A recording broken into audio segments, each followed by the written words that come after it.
thả thơ ấy nó tía mình mà sao thơ ấy đây nó clean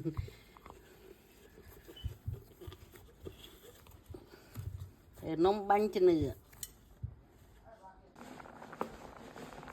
smell the day or your poison your snow bánh cho nữa clean tiền mà tu tiền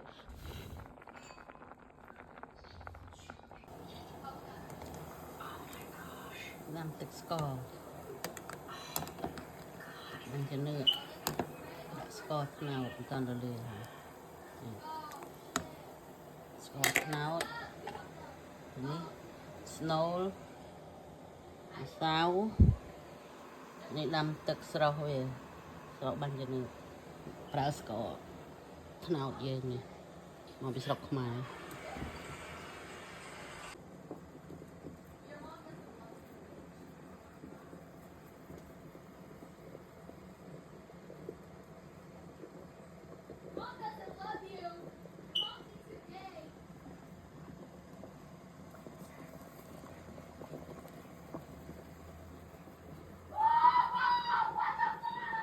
អូយអែណាថ្លង់ណាកូន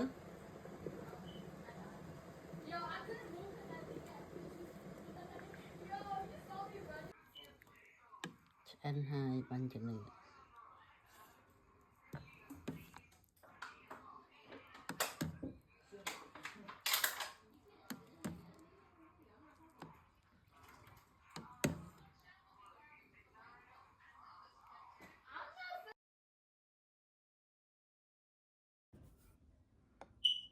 បង្អែមបាញ់ចំណឺឆ្អិនហើយ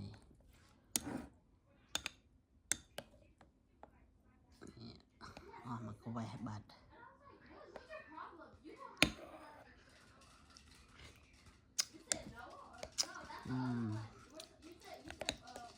រជាក់តិចសិន